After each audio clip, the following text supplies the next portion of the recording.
पाठ 1। अपने नए मोबाइल फ़ोन को कैसे चालू करें?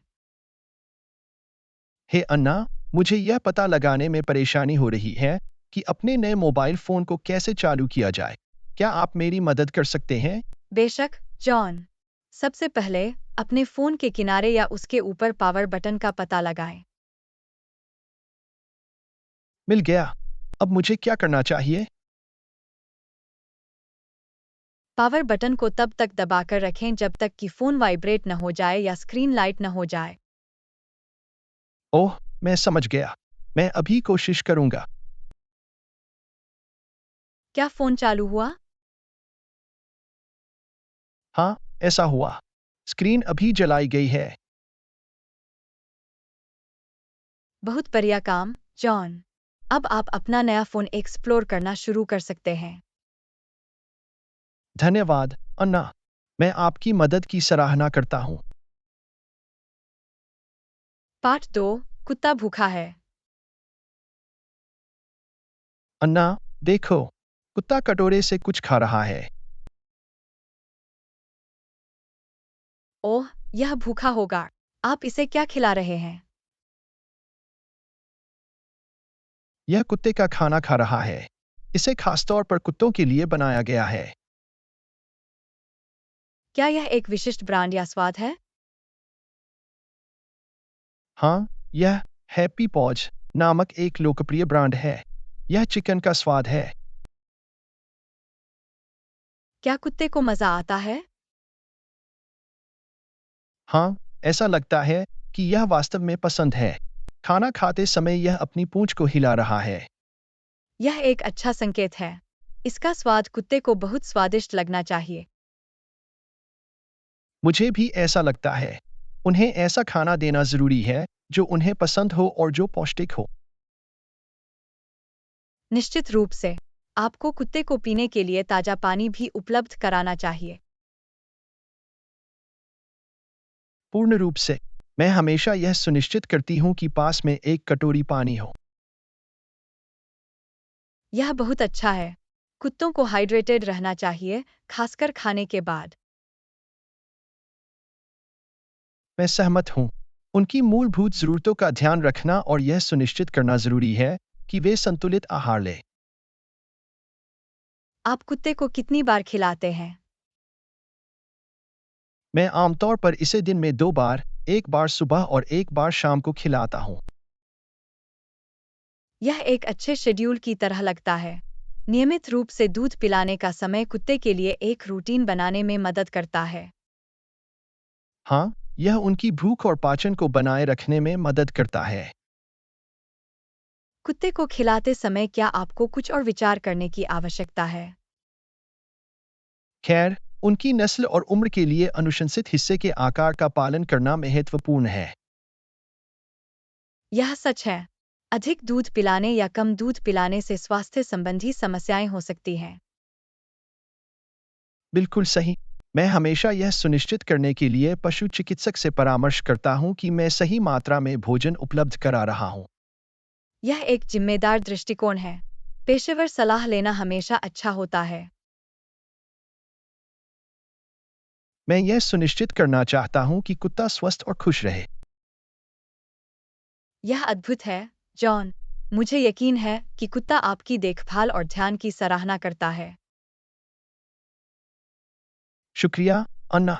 एक प्यारे दोस्त की देखभाल करना खुशी की बात है।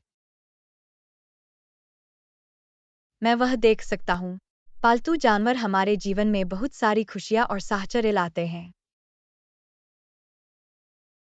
वे निश्चित रूप से करते हैं। यह एक खास रिश्ता है जिसे हम अपने जानवरों के दोस्तों के साथ साझा करते हैं। खैर, अच्छा काम करते रहो, जॉन। कुत्ता भाग्यशाली है कि तुम्हारे पास है। मैं करूँगा, अन्ना। आपके विनम्र शब्दों के लिए और कुत्ते के खाने के समय के बारे में मुझसे बात करने के लिए धन्यवाद। पाठ 3। पियानो बजाना सीखना। अन्ना, मैं पियानो बजाना सीखने के बारे में सोच रहा था। यह एक मज़ेदार वाद्ययंत्र की तरह लगता है। यह एक अच्छा विचार है, जॉन। पियानो बजाना एक अद्भुत शौक हो सकता है। मुझे कहाँ से शुरू करना चाहिए? क्या आपके पास शुरुआती लोगों के लिए कोई सुझाव है? मैं एक पियानो शिक्षक खोजने या संगीत विद्यालय में पाठ के लिए साइन अप करने का सुझाव देता हूँ। वे बुनियादी बातों के बारे में आपका मार्गदर्शन कर सकते हैं और एक मजबूत नींव बनाने में आपकी मदद कर सकते हैं। यह समझ में आता है। मैं अपने आसपास किसी शिक्षक या म्यूजिक स्कूल को ढूंढने की कोशिश करूंगा। पियानो बजाने के लिए शीट संगीत पढ़ना सीखना एक आवश्यक कौशल है। यह एक संगीत भाषा की तरह है जिसे आपको समझना होगा। शीट संगीत पढ़ना चुनौतीपूर्ण लगता है, लेकिन मैं चुनौती के लिए तैयार हूँ। मैं अभ्यास करूंगा और समय के साथ बेहतर होता जाऊंगा। यही आत्मा है, जॉन। अभ्यास के साथ आप शीट म्यूजिक पढ़ने में और अधिक सहज महसूस करेंगे। क्या कोई विशिष्ट व्यायाम या गाने हैं जो आप शुरुआती लोगों के लिए सुझाते हैं? शुरुआती लोगों के लिए सरल अभ्यासों से शुरुआत करना अच्छा होता है, जो हाथ के समन्वय और उंगली की ताकत पर ध्यान केंद्रित करते हैं। चीजों को मजेदार और आकर्षक बनाए रखने के लिए आप शुरुआत के लिए अनुकूल गाने भी सीखने की कोशिश कर सकते हैं। मैं अभ्यास करने के लिए कुछ शुरुआती अभ्यास और गाने ढूंढना सुनिश्चित करूंगा। क्या आपके पास कोई खास सुझाव है? एक क्लासिक शुरुआती व्यायाम है तराजू बजाना। यह उंगलियों के बीच तालमेल बिठाने में मदद करता है। जहां तक गानों की बात है, ट्विंकल ट्विंकल लिटिल स्टार शुरू करने के लिए बहुत लोकप्रिय गाने हैं। मैं निश्चित रूप से अपनी प्रैक्टिस रूटीन में स्केल और ट्विंकल ट्विंकल लिटिल स्टार जोड़ूंगा। सुझावों के लिए धन्यवाद, अन्ना। आपका स्वागत है, जॉन। नियमित रूप से अभ्यास करना याद रखें, भले ही यह हर दिन सिर्फ कुछ मिनटों के लिए ही क्यों न हो। आपके पियानो कौशल को बेहतर बनाने के लिए निरंतरता महत्वपूर्ण है। मैं इसे ध्यान में रखूंगा। मैं इस संगीत यात्रा को शुरू करने और समय के साथ अपनी प्रगति को देखने के लिए उत्साहित हूँ। मैं भी आपके लिए उत्साहित हूँ, जॉन। पियानो बजाने से बहुत खुशी और तृप्ति मिल सकती है। इस प्रक्रिया का आनंद लें और इसका आनंद लें। मैं करूंगा, अन्ना। आपके प्रोत्साहन और सलाह के लिए धन्यवाद। मैं किसी दिन पियानो पर अपने पसंदीदा गाने बजाने का इंतजार नहीं कर सकता। आपका स्वागत है, जॉन। मुझे आप पर विश्वास है। अभ्यास करते रहें और आप अपने संगीत लक्ष्यों को प्राप्त कर लेंगे। पाठ 4। क्या तुमने मेरी बिल्ली देखी है? अन्ना, क्या तुमने मेरी बिल्ली देखी है? मैं उसे कहीं नहीं ढूंढ सकता। अरे नहीं, जॉन। पिछली बार आपने उसे कब देखा था? मैंने उसे सुबह देखा, लेकिन उसके बाद वह गायब हो गए। चलो एक साथ घर खोजते हैं। बिल्लियाँ कभी-कभी अप्रत्याशित जगहों पर छिप सकती हैं। अच्छा विचार है। जब आप किचन खोजेंगे तो मैं लिविंग रूम की जांच करूंगा। मैं उसे रसोई में नहीं देखता। हो सकता है कि वह बिस्तर के नीचे या फर्नीचर के पीछे छिपी हो। मैं जाकर बेडरूम की जांच करूंगा और देखूंगा कि वह वहां है या नहीं। कोई किस्मत, जॉन। नहीं, वह बेडरूम में भी नहीं है। वह कहाँ हो सकती है? छिपने के लिए छोटे स्थान खोजने में बिल्लियाँ बहुत अच्छी हो सकती हैं। आइए बिल्ली की तरह सोचें और आरामदायक जगहों पर देखें। आप सही कह रहे हैं। हो सकता है कि वह किसी कोठरी में हो या पर्दे के पीछे हो। उसकी कोई निशानी? मैंने उसे ढूंढ लिया। उसे अलमारी के एक आरामदायक कोने में लपेटा गया था। यह राहत की बात है। बिल्लियाँ झपकी लेने के लिए आरामदायक जगह ढूंढना पसंद करती हैं। मुझे खुशी है कि वह सुरक्षित है। मैं चिंतित हो रही थी। जब आपको बिल्ली नहीं मिल रही हो, तो सभी छिपने के स्थानों की जांच करना हमेशा एक अच्छा विचार है। मुझे वह अगली बार याद रहेगा। आपकी मदद के लिए धन्यवाद, आना। कोई बात नहीं, जॉन। मुझे खुशी है कि हमने उसे ढूंढ लिया। बिल्लियां काफी शरारती हो सकती हैं। वे निश्चित रूप से हमें अपने पैर की उंगलियों पर रखते हैं। मुझे खुशी है कि वह वापस आ गई है। उसे कुछ अतिरिक्त कड्स दें ताकि उसे पता चल सके कि वह प्यार करती है। पूर्ण रूप से। वह सभी के प्यार और ध्यान की हकदार है। पाठ 5। मुझे थोड़ा पानी उबालने की जरूरत है। अन्ना, मुझे थोड़ा पानी उबालने की जरूरत है। क्या आप जानते हैं कि यह कैसे करना है? हाँ, जॉन। पानी उबालना काफी सरल है।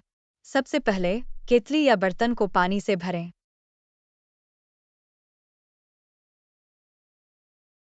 मुझे कितना पानी डालना चाहिए? यह इस बात पर निर्भर करता है कि आपको कितना उबला हुआ पानी चाहिए। अपनी आवश्यकताओं के अनुसार इसे भरें। समझ गया। अगला कदम क्या है? स्टोव या इलेक्ट्रिक बर्नर पर केतली या बर्तन रखें। क्या मुझे अब स्टोव चालू करना चाहिए? हाँ, नॉब को मध्यम या उच्च ताप सेटिंग में बदल दें। और फिर? पानी के गर्म होने का इंतजार करें। आपको बुलबुले बनते और सतह पर उठते हुए दिखाई देंगे। आमतौर पर इसे उबालने में कितना समय लगता है? यह बदलता रहता है, लेकिन पानी को उबलने में आमतौर पर कुछ मिनट लगते हैं। एक बार जब यह उबल जाए, तो मैं क्या करूं? जब पानी उबलने लगे, तो आप स्टोव को बंद कर सकते हैं या बर्तन को गर्मी स्रोत से निकाल सकते हैं। क्या मुझे इसका उपयोग करने से पहले इसके ठंडा होने का इंतजार करना होगा? हाँ, उबले हुए पानी को इस्तेमाल करने से पहले ठंडा होने देना जरूरी है। गर्म पानी खतरनाक हो सकता है। मैं शीतलन प्रक्रिया को कैसे तेज कर सकता हूं? आप उबले हुए पानी को गर्मी प्रतिरोधी घड़े या गिलास जैसे दूसरे कंटेनर में स्थानांतरित कर सकते हैं, ताकि इसे तेजी से ठंडा करने में मदद मिल सके। यह एक अच्छा विचार है। उबलते पानी के बारे में मुझे कोई और सुझाव जानना चाहिए। उबालने के लिए स्वच्छ, पीने योग्य पानी का उपयोग करना महत्वपूर्ण है।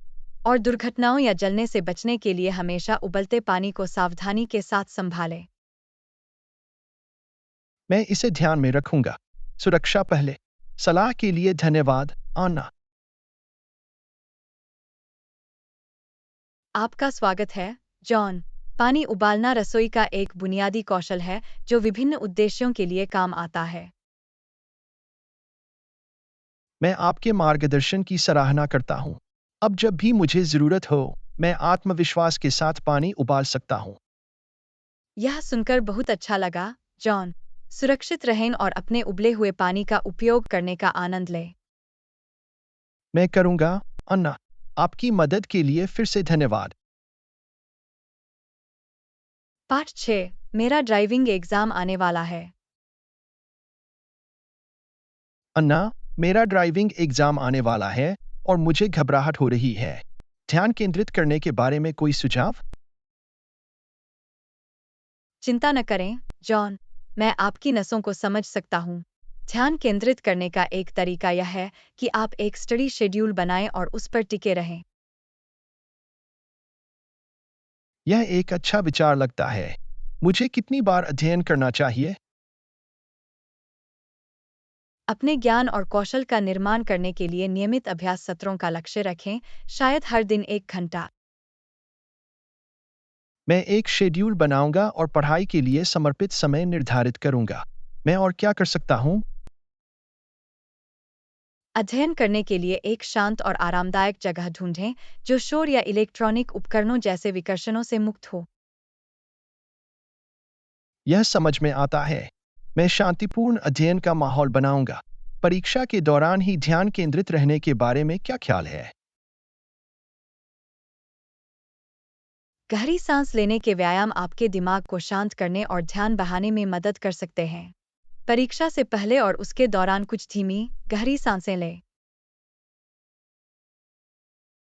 मैं शांत और केंद्रित रहने के लिए गहरी सांसें लेना याद रखूंगा। कुछ और विजुअलाइजेशन मददगार हो सकता है।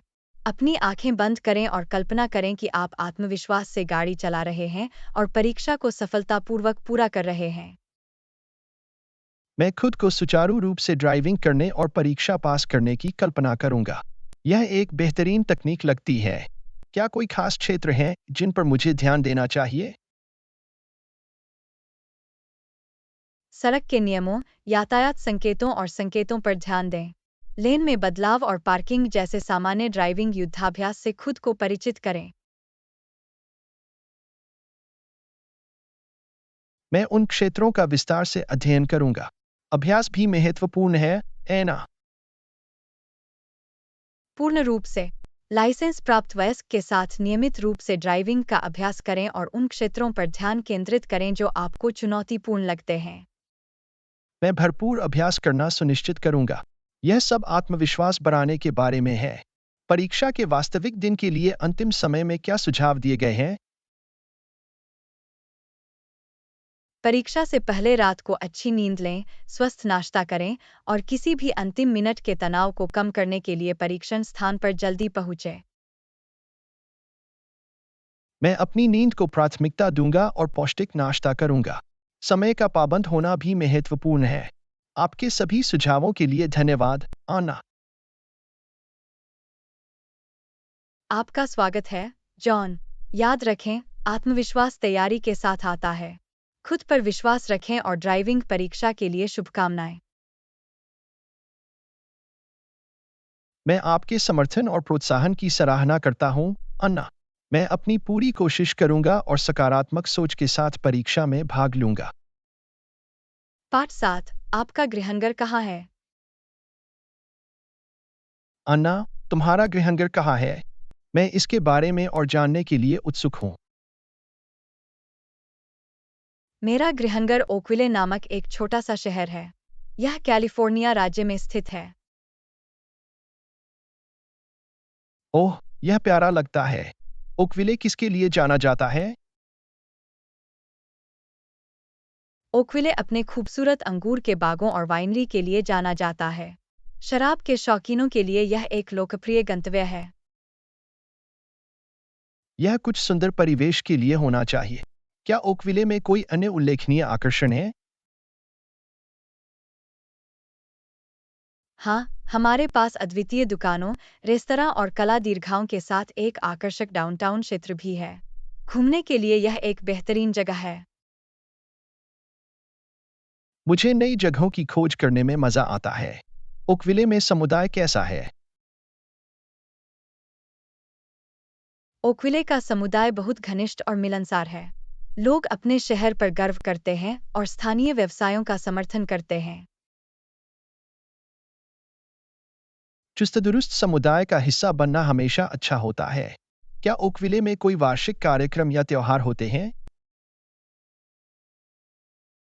हाँ, ओकविले एक वार्षिक वाइन फेस्टिवल का आयोजन करता है, जहां आगंतुक स्थानीय अंगूर के बागों से विभिन्न प्रकार की वाइन का स्वाद ले सकते हैं। यह एक मजेदार और जीवंत कार्यक्रम है। यह एक शानदार त्योहार की तरह लगता है। क्या कुछ और है जो ओकविले को खास बनाता है? ओकविले सुरम्य परिदृश्य और लुढ़कती पहाड़ियों से घिरा हुआ है। हाइकिंग और बाइकिंग जैसी बाहरी गतिविधियों के लिए यह एक बेहतरीन जगह है।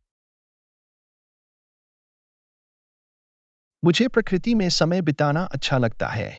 ओकविले एक ऐसी जगह की तरह लगता है जहां जाने में मुझे मजा आएगा। कोई स्थानीय व्यंजन या व्यंजन जिन्हें मुझे आजमाना चाहिए? ओकविले अपने फार्माटूटेबल व्यंजनों के लिए जाना जाता है। आपको ताजा स्थानीय उत्पाद और आर्टिसन चीज जरूर आजमाना चाहिए। मुझे इसके बारे में सोचकर ही भूख लग रही है। ओकविले रहने के लिए एक शानदार जगह लगती है। साझा करने के लिए धन्यवाद, अन्ना। आपका स्वागत है, जॉन। अपने गृहनगर के बारे में बात करके खुशी हो रही है। अगर आप कभी आते हैं, तो मुझे आपको अपने आसपास दिखाने में खुशी होगी। पाठ 8। मैंने सुना है कि इस शहर में शानदार नाइट लाइफ है। अन्ना, मैंने सुना है कि इस शहर में एक शानदार नाइट लाइफ है। क्या आपने इसका अनुभव किया है? हाँ, जॉन, यहाँ की नाइट लाइफ अद्भुत है। मनोरंजन और मौजमस्ती के लिए बहुत सारे विकल्प हैं।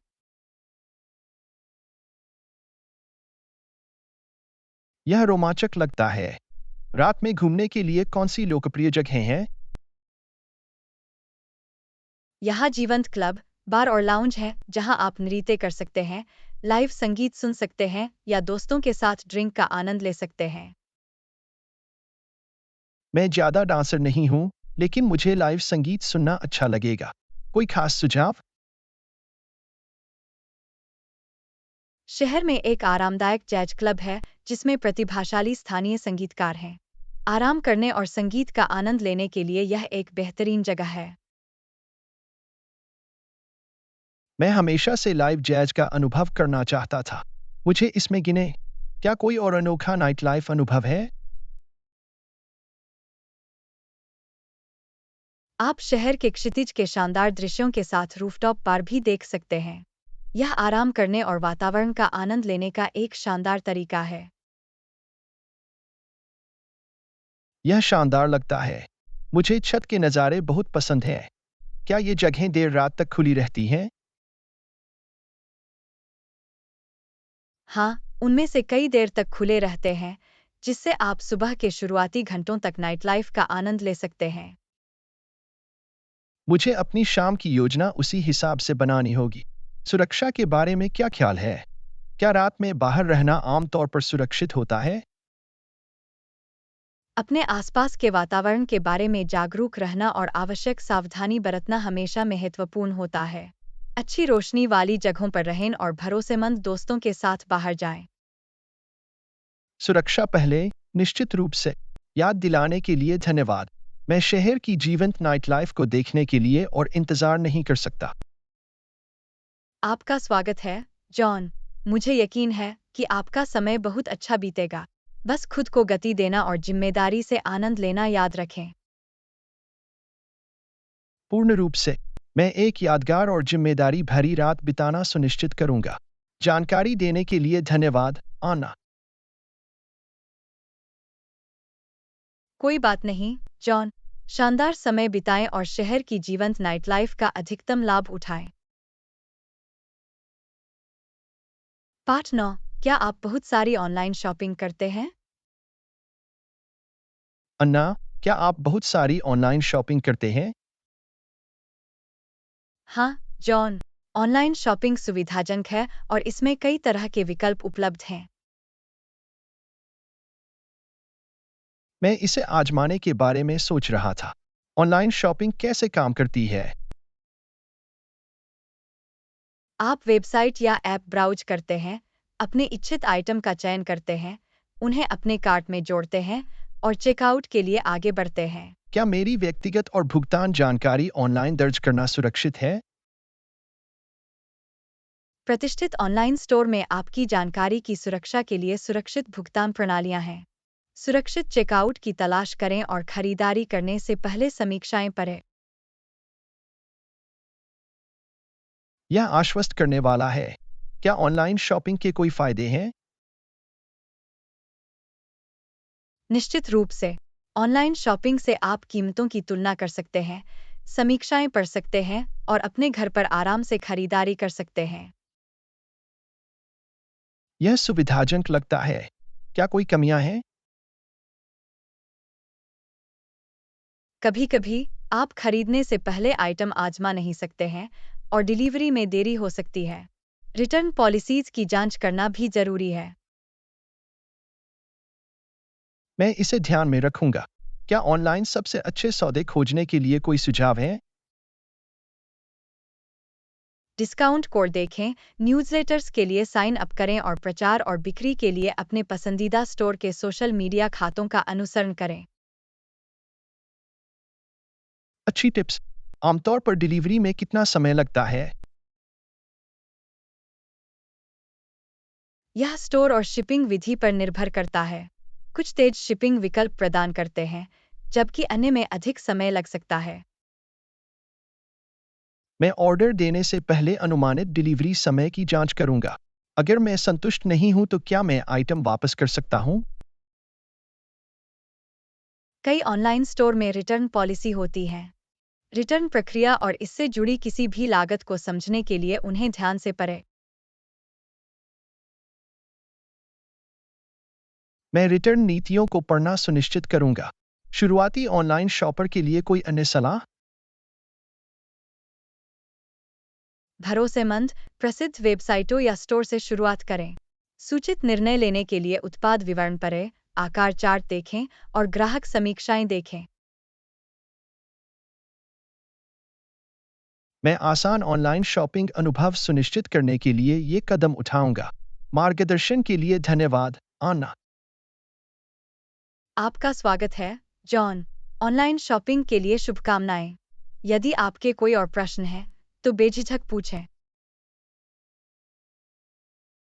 पाठ 10। मुझे एक नया फोन कार्ड खरीदना है। अन्ना, मुझे एक नया फोन कार्ड खरीदने की जरूरत है। क्या आपके पास कोई सुझाव है? जरूर, जॉन। आप किस तरह के फोन कार्ड की तलाश कर रहे हैं? प्रीपेड या पोस्टपेड? मुझे प्रीपेड फोन कार्ड पसंद है। मैं अपने खर्चों पर नियंत्रण रखना चाहता हूँ। यह समझ में आता है। क्या आप किसी विशिष्ट मोबाइल नेटवर्क या किसी विश्वसनीय प्रदाता की तलाश कर रहे हैं? मेरी कोई प्राथमिकता नहीं है, जब तक यह अच्छी कवरेज और सस्ती दरें प्रदान करता है। उस स्थिति में मेरा सुझाव है कि तुलना करने के लिए विभिन्न प्रदाताओं की कुछ लोकप्रिय प्रीपेड योजनाओं की जांच करें। मैं योजनाओं की तुलना कैसे कर सकता हूँ? क्या कोई विशेष कारक हैं जिन पर मुझे विचार करना चाहिए? कॉल और डेटा भत्ते, वैधता अवधि, अंतर्राष्ट्रीय कॉलिंग विकल्प और डेटा रोलओवर या बोनस क्रेडिट जैसे अतिरिक्त लाभों की तलाश करें।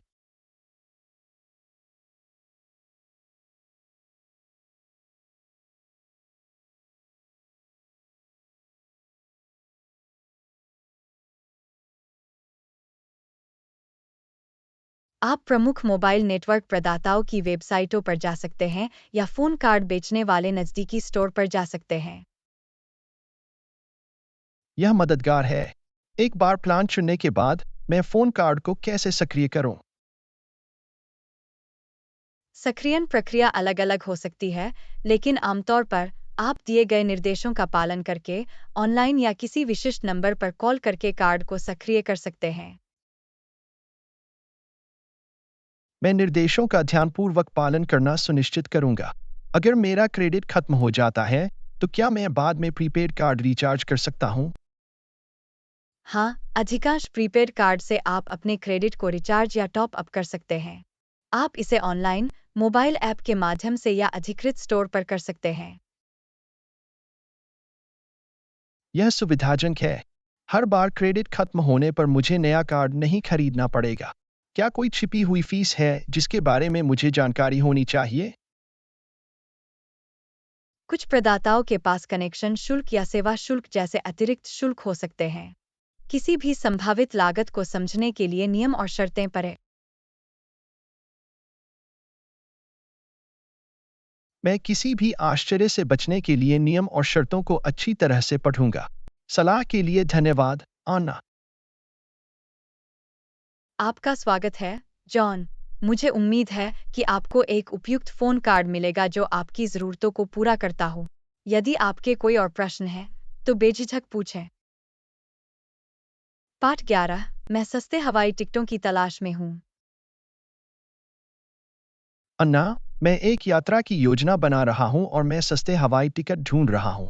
क्या आपके पास कोई सुझाव है? बिल्कुल, जॉन। सस्ते हवाई टिकट खोजने के लिए कुछ शोध और लचीलेपन की आवश्यकता होती है। मुझे किफ़ायती विमान किराया के लिए अपनी खोज कहाँ से शुरू करनी चाहिए? विभिन्न ऑनलाइन यात्रा वेबसाइटों की जांच करके शुरू करें और विभिन्न एयरलाइनों में कीमतों की तुलना करें। क्या मुझे एयरलाइन की वेबसाइट के माध्यम से सीधे बुकिंग करनी चाहिए या किसी तीसरे पक्ष की वेबसाइट का उपयोग करना चाहिए? दोनों विकल्प व्यवहार्य हैं। कभी-कभी तृतीय पक्ष वेबसाइटें विशेष सौदे पेश करती हैं, लेकिन एयरलाइन की वेबसाइट पर भी कीमतों की तुलना करना अच्छा होता है। यह समझ में आता है। क्या कोई खास दिन या समय है जब उड़ानें सस्ती होती हैं? आमतौर पर सप्ताह के दिनों और सुबह या देर रात के प्रस्थान पर उड़ानें यात्रा के चरम समय की तुलना में सस्ती होती हैं। मैं अपनी यात्रा की योजना बनाते समय इस बात को ध्यान में रखूंगा। क्या कोई अन्य कारक हैं जो टिकट की कीमतों को प्रभावित कर सकते हैं? हाँ, साल का समय, गंतव्य की मांग और आप कितनी पहले से बुकिंग करते हैं, जैसे कारक भी टिकट की कीमतों को प्रभावित कर सकते हैं। मैं अपनी यात्रा की तारीखों के बारे में लचीला होने की कोशिश करूंगा और पहले से बुक करूंगा। विशेष प्रचार या छूट पाने के लिए कोई सुझाव? एयरलाइन न्यूज़लेटर्स के लिए साइन अप करें, उनके सोशल मीडिया अकाउंट को फॉलो करें और प्रमोशन और रियायती किराए पर अपडेट रहने के लिए किराया अलर्ट सेट करें। मैं अपडेट रहना सुनिश्चित करूंगा और किसी विशेष ऑफर का लाभ उठाऊंगा। क्या कोई छिपी हुई फीस है जिस पर मुझे ध्यान देना चाहिए? हाँ, अतिरिक्त शुल्क जैसे सामान शुल्क, सीट चयन शुल्क या उड़ान परिवर्तन के शुल्क से अवगत रहें। नियम और शर्तों को ध्यान से पढ़ें।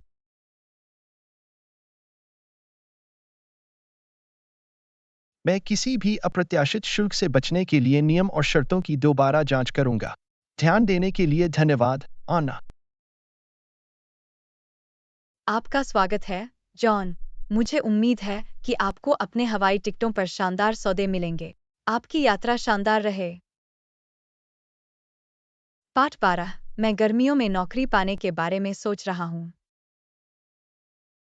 अन्ना, मैं गर्मियों की नौकरी पाने के बारे में सोच रहा हूँ। कोई सुझाव? यह एक अच्छा विचार है, जॉन। गर्मियों की नौकरियों के लिए बहुत सारे विकल्प हैं। आपको किस तरह के काम में दिलचस्पी है? मैं अलग-अलग अवसरों के लिए तैयार हूँ। छात्रों के लिए गर्मियों की कुछ सामान्य नौकरियाँ क्या हैं? आप lifeguard, camp counsellor, retail associate या यहाँ तक कि एक रेस्तरां सर्वर के रूप में काम करने पर विचार कर सकते हैं। वे दिलचस्प लगते हैं। मुझे गर्मियों में नौकरी के अवसर कैसे मिलेंगे?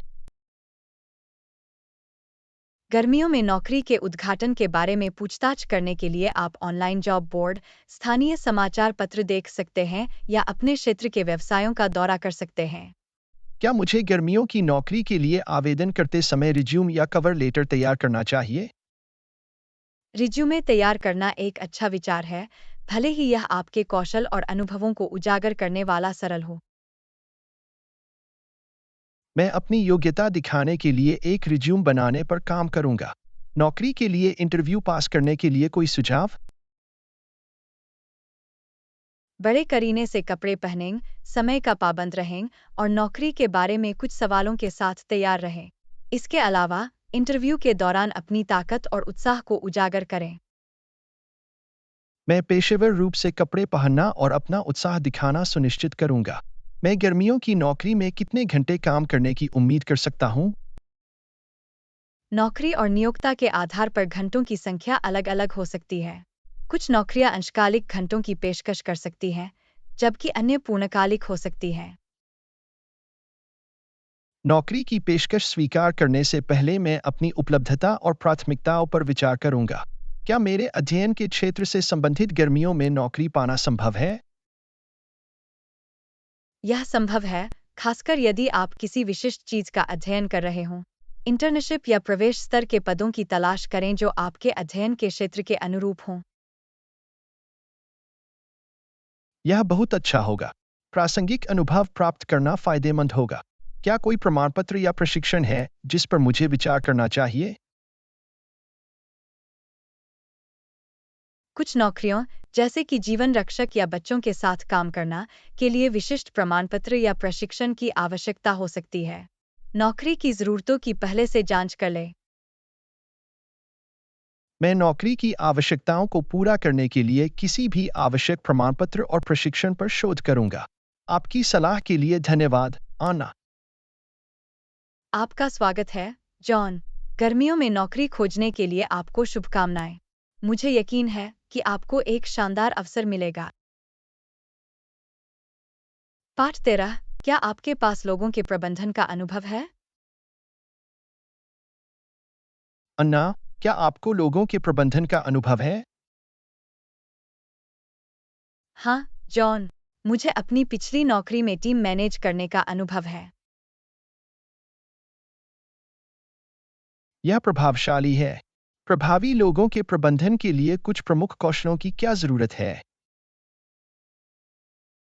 संचार, नेतृत्व, समस्या समाधान और टीम के सदस्यों को प्रेरित करने और समर्थन करने की क्षमता महत्वपूर्ण है।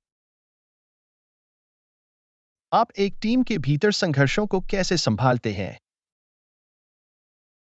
संघर्षों को जल्दी हल करना, दोनों पक्षों को सुनना और समाधान खोजने के लिए खुले और सम्मानजनक संचार की सुविधा प्रदान करना महत्वपूर्ण है। मैं इसे ध्यान में रखूंगा।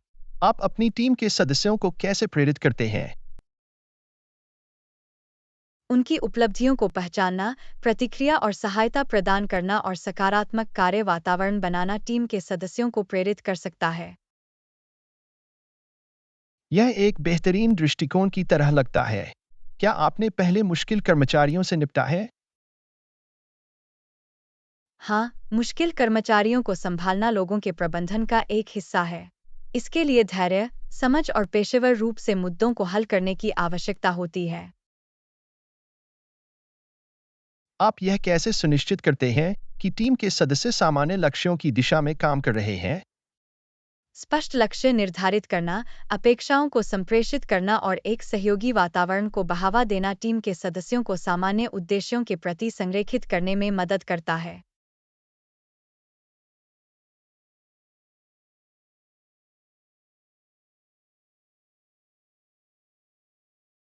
प्रदर्शन मूल्यांकन में रचनात्मक प्रतिक्रिया प्रदान करना, लक्ष्य निर्धारित करना और टीम के सदस्यों के साथ सुधार और वृद्धि के क्षेत्रों पर चर्चा करना शामिल है।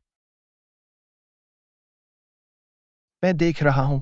क्या लोगों के प्रबंधन में आपके सामने कोई चुनौतियां हैं? प्रत्येक टीम और स्थिति अद्वितीय होती है, इसलिए चुनौतियां अलग-अलग हो सकती हैं।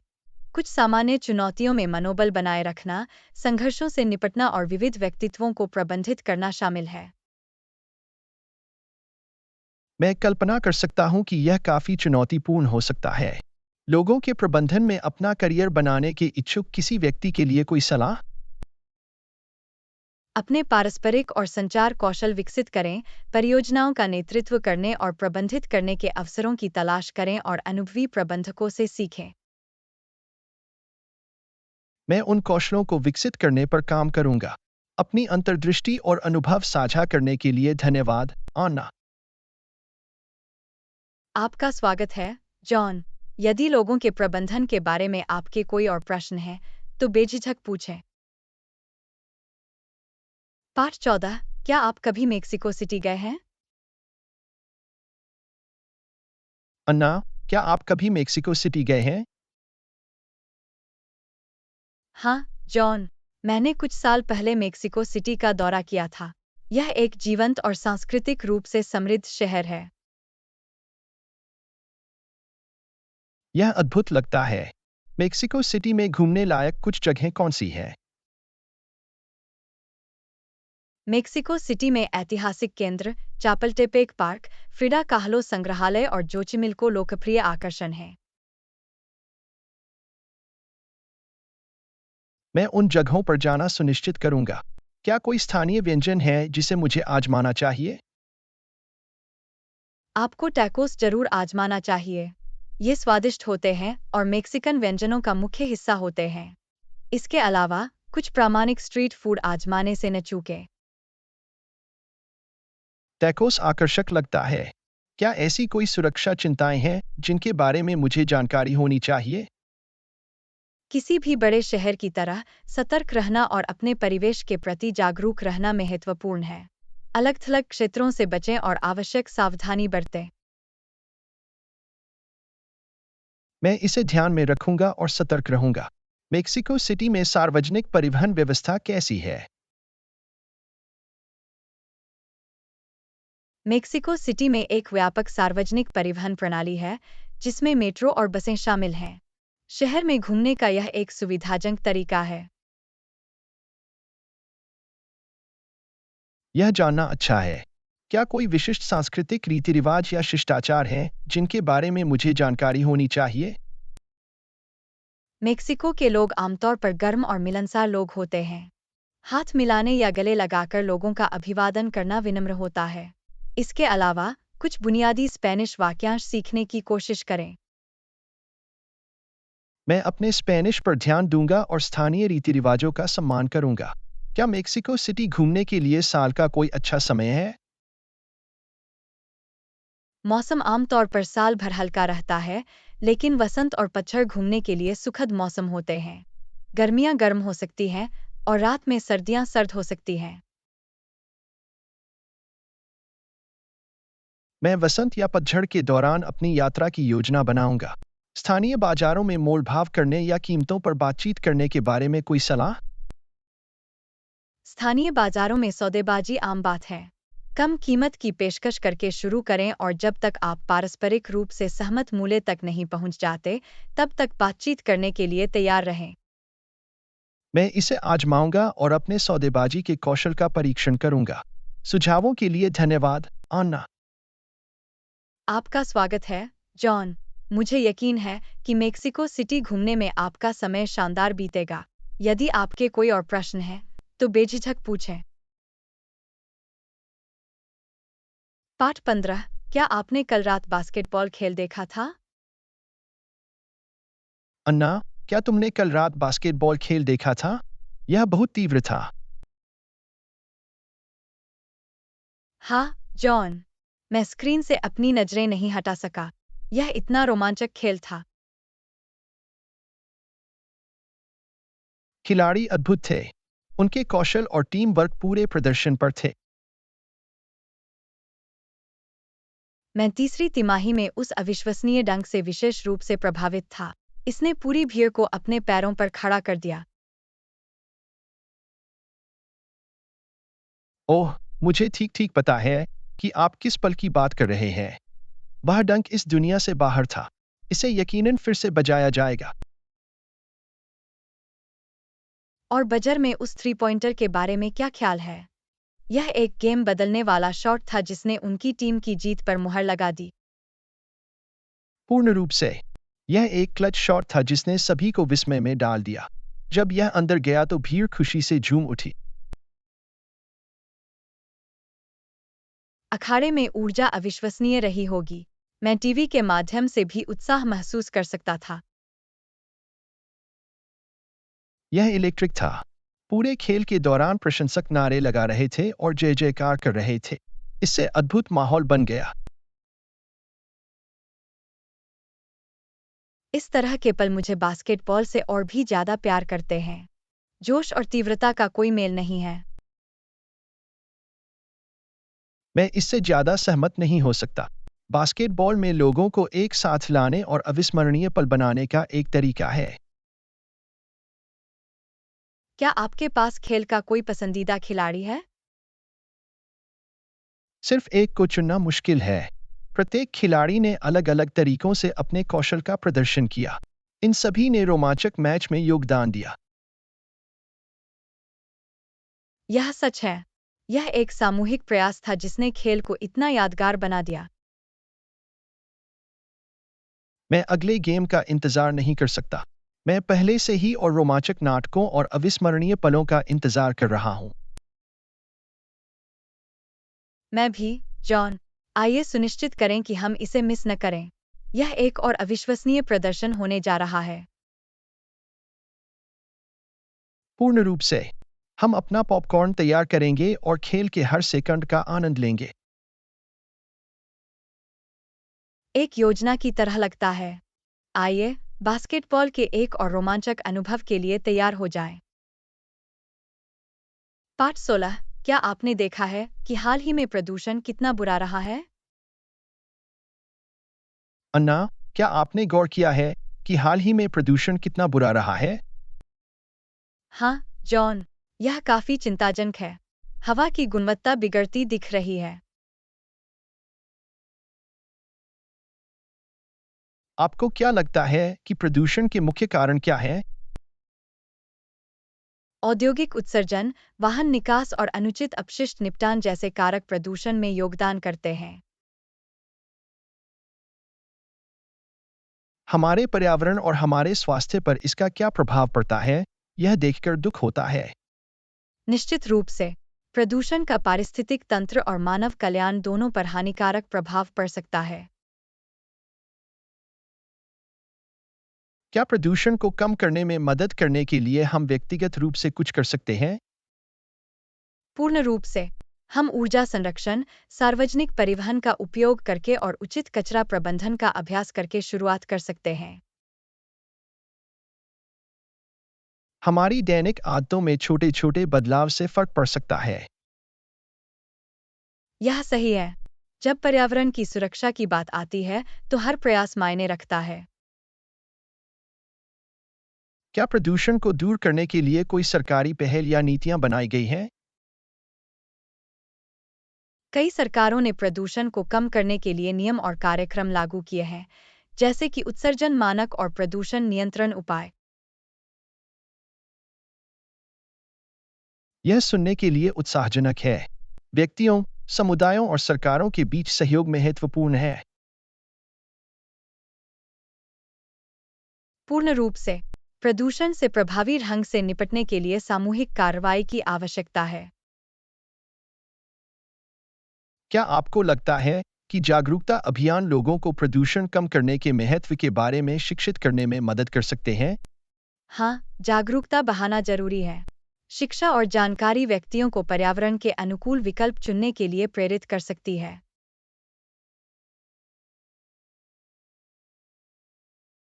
प्रचार करना और दूसरों को इस प्रयास में शामिल होने के लिए प्रोत्साहित करना महत्वपूर्ण है। निश्चित रूप से, हम सभी स्वच्छ और स्वस्थ वातावरण की वकालत करने में भूमिका निभा सकते हैं। आइए उदाहरण के साथ नेतृत्व करें और अपने स्वयं के जीवन में प्रदूषण को कम करने के लिए सचेत विकल्प चुनें। यह एक महान मानसिकता है, जॉन। साथ मिलकर, हम अपने ग्रह पर सकारात्मक प्रभाव डाल सकते हैं। मैं अपनी भूमिका निभाने के लिए प्रेरित हूँ। आइए एक स्वच्छ और हरित भविष्य की दिशा में काम करें। मैं इससे ज्यादा सहमत नहीं हो सकता। हमारा ग्रह हमारी देखभाल और ध्यान देने योग्य है। पाठ 17।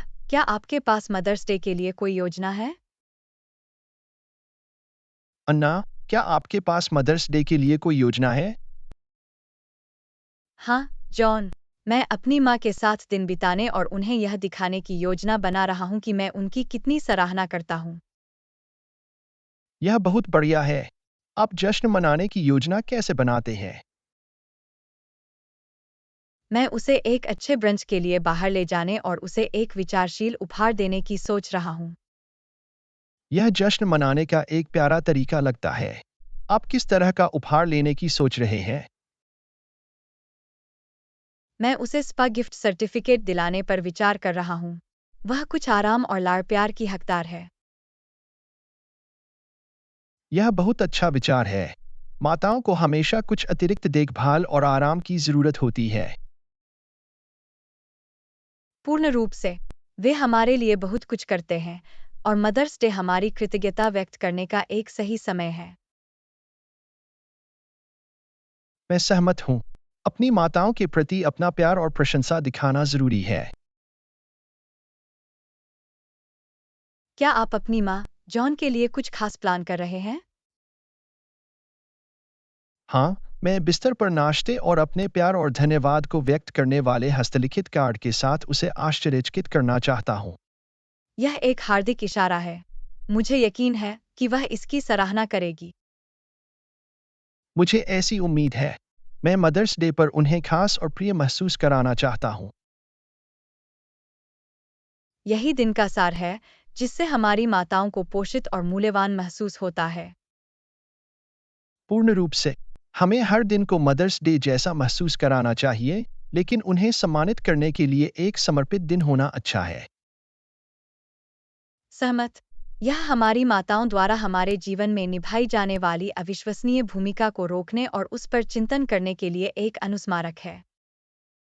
और जिनके आसपास उनकी माँ नहीं है, उनके लिए यह उनकी स्मृति को याद करने और जश्न मनाने का एक अवसर है।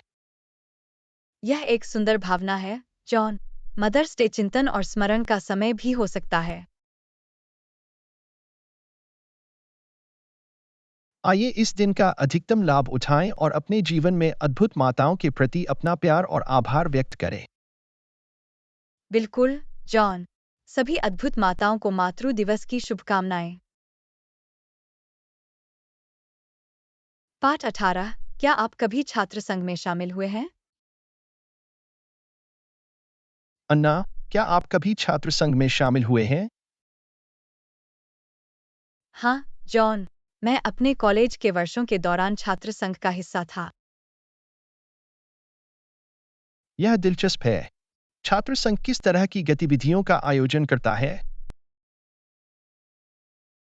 छात्र संघ सामाजिक समारोहों, कार्यशालाओं और धन उगाहने जैसे विभिन्न कार्यक्रमों का आयोजन करता है।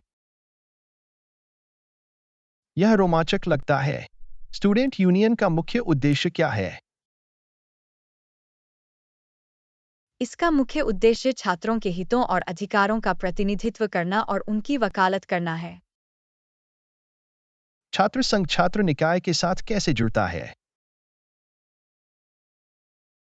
छात्र संघ फीडबैक इकट्ठा करने और चिंताओं को दूर करने के लिए बैठकों, सर्वेक्षणों और खुले मंचों के माध्यम से छात्रों के साथ जुड़ता है। इसलिए, यह छात्रों की आवाज़ों को सुनने के लिए एक मंच के रूप में कार्य करता है। पूर्ण रूप से। यह छात्रों को सामूहिक आवाज देता है और उनके विचारों और चिंताओं को प्रशासन तक पहुंचाता है। यह महत्वपूर्ण है। स्टूडेंट यूनियन के सदस्य कैसे चुने जाते हैं? सदस्य आमतौर पर लोकतांत्रिक मतदान प्रक्रिया के माध्यम से चुने जाते हैं, जहां छात्र अपने पसंदीदा उम्मीदवारों को वोट देते हैं। क्या छात्र संघ के भीतर कोई विशिष्ट संरचना है? हाँ, छात्र संघ में आमतौर पर एक अध्यक्ष, उपाध्यक्ष, कोषाध्यक्ष और विभिन्न छात्र समूहों या विभागों के प्रतिनिधि होते हैं। छात्र संघ में शामिल होने के कुछ फायदे क्या हैं? छात्र संघ में शामिल होने से आप नेतृत्व कौशल विकसित कर सकते हैं, सकारात्मक प्रभाव डाल सकते हैं और एक मजबूत नेटवर्क बना सकते हैं। यह एक मूल्यवान अनुभव की तरह लगता है। क्या कोई विद्यार्थी विद्यार्थी संघ में शामिल हो सकता है? हाँ, आमतौर पर कोई भी छात्र छात्र संघ में शामिल हो सकता है और इसकी गतिविधियों और पहलों में योगदान दे सकता है। क्या ऐसी कोई चुनौतियां हैं जिनका छात्र संघ सामना कर रहा है? कुछ चुनौतियों में विविध विचारों को प्रबंधित करना, छात्रों की ज़रूरतों को संतुलित करना और घटनाओं के लिए लॉजिस्टिक्स का समन्वय करना शामिल हो सकता है। छात्र संघ का समर्थन कैसे कर सकते हैं? छात्र इसकी गतिविधियों में भाग लेकर, अपने विचारों को साझा करके और विभिन्न परियोजनाओं के लिए स्वयंसेवा करके संघ का समर्थन कर सकते हैं। यह बहुत अच्छा है। छात्रों के लिए यह महत्वपूर्ण है कि वे सक्रिय रूप से जुड़े और अपने कॉलेज के अनुभव को आकार दें। पूर्ण रूप से। छात्र संघ छात्रों के लिए कैंपस में सकारात्मक बदलावों को प्रभावित करने का एक मंच है। मैं छात्र संघ में शामिल होने के लिए प्रेरित हूँ। साझा करने के लिए धन्यवाद, अन्ना। आपका स्वागत है, जॉन। यह एक पुरस्कृत अनुभव है। मुझे यकीन है कि आप बदलाव लाएंगे। पाठ 19। क्या आपके पास बिजली बचाने के लिए कोई सुझाव है? अन्ना, क्या आपके पास बिजली बचाने के लिए कोई सुझाव है? हाँ, जॉन। ऊर्जा संरक्षण के लिए हम कई सरल कदम उठा सकते हैं। बिजली के उपयोग को कम करने के लिए हम सबसे पहले क्या कर सकते हैं? जब वे उपयोग में न हो तो हम लाइट और उपकरण बंद करके शुरू कर सकते हैं। यह ऊर्जा बचाने का एक आसान तरीका है। दिन के दौरान प्राकृतिक प्रकाश का उपयोग करने के बारे में क्या ख्याल है? बिल्कुल सही। धूप में जाने के लिए पर्दे और ब्लाइंड्स खोलने से कृत्रिम प्रकाश की आवश्यकता को कम करने में मदद मिल सकती है। क्या कोई ऊर्जा कुशल उपकरण है जिन पर हमें विचार करना चाहिए? हाँ, उच्च एनर्जी स्टार रेटिंग वाले ऊर्जा कुशल उपकरणों को चुनने से बिजली की खपत में काफ़ी कमी आ सकती है। यह जानकर अच्छा लगा कि उपकरण खरीदते समय स्मार्ट विकल्प चुनने से फर्क पड़ सकता है। एक अन्य टिप इलेक्ट्रॉनिक उपकरणों को अनप्लग करना या स्टैंड बाय पावर के उपयोग को रोकने के लिए स्विच के साथ पावर स्ट्रिप्स का उपयोग करना है। मैं इसे ध्यान में रखूंगा। स्टैंड बाय पावर पर अक्सर किसी का ध्यान नहीं जाता है, लेकिन फिर भी ऊर्जा की खपत होती है। एयर कंडीशन की जगह छत के पंखे का इस्तेमाल करने से भी बिजली बचाने में मदद मिल सकती है। यह एक बढ़िया सुझाव है, खासकर हल्के मौसम के दौरान। हमारे हीटिंग सिस्टम के बारे में क्या ख्याल है? थर्मोस्टेट को सर्दियों में कुछ डिग्री कम और गर्मियों में कुछ डिग्री अधिक सेट करने से ऊर्जा की बचत हो सकती है। मैं थर्मोस्टेट को तदनुसार समायोजित करूंगा और आरामदायक रहने के लिए उसी के अनुसार कपड़े पहनूंगा। बिजली बचाने का एक और तरीका यह है कि जब भी संभव हो गर्म पानी के बजाय ठंडे पानी में कपड़े धोएं। यह एक साधारण बदलाव है जो ऊर्जा की खपत में बदलाव ला सकता है। एलईडी बल्ब जैसे ऊर्जा कुशल प्रकाश विकल्पों पर भी विचार करना उचित है। लेड बल्ब लंबे समय तक चलते हैं और कम ऊर्जा का उपयोग करते हैं, है ना? हाँ, वे पारंपरिक तापदीप्त बल्बों की तुलना में अधिक ऊर्जा कुशल होते हैं। क्या बिजली बचाने के लिए हम कोई अन्य सामान्य अभ्यास अपना सकते हैं? हाँ, प्राकृतिक वेंटिलेशन का उपयोग करना, हमारे घरों को ठीक से इंसुलेट करना और नियमित रूप से उपकरणों को बनाए रखना, ये सभी ऊर्जा बचत में योगदान कर सकते हैं। ये बहुत अच्छे सुझाव हैं। अन्ना, बिजली बचाने से पर्यावरण और हमारी जेब दोनों को फायदा होता है। बिल्कुल, जॉन। ऊर्जा का संरक्षण करना हर किसी के लिए फायदे की स्थिति है। मैं इन युक्तियों को तुरंत लागू करना शुरू करने जा रहा हूँ। साझा करने के लिए धन्यवाद, अन्ना। आपका स्वागत है, जॉन। हर छोटा कदम मायने रखता है। आइए बिजली बचाने में अपनी भूमिका निभाएं। पाठ 20। क्या आपने गौर किया है कि हमारा विश्वविद्यालय कितना अच्छा है? अन्ना, क्या आपने गौर किया है कि हमारा विश्वविद्यालय कितना अच्छा है? हाँ, जॉन। मैं कैंपस और इसकी सुविधाओं से बहुत प्रभावित हूँ। इमारतें आधुनिक और सुव्यवस्थित हैं। और कैंपस के मैदानों को खूबसूरती से सजाया गया है। मुझे अच्छा लगता है कि आराम करने के लिए बहुत सारे हरे-भरे स्थान और बगीचे हैं। कक्षाएं विशाल हैं और नवीनतम तकनीक से सुसज्जित हैं। लाइब्रेरी भी शानदार है। इसमें किताबों और संसाधनों का विशाल संग्रह है। मैं सहमत हूँ। अध्ययन और शोध के लिए यह एक बेहतरीन जगह है। विश्वविद्यालय के कर्मचारी मिलनसार हैं और हमेशा मदद के लिए तैयार रहते हैं। यह सच है। वे हमारे विश्वविद्यालय के अनुभव को और भी बेहतर बनाते हैं।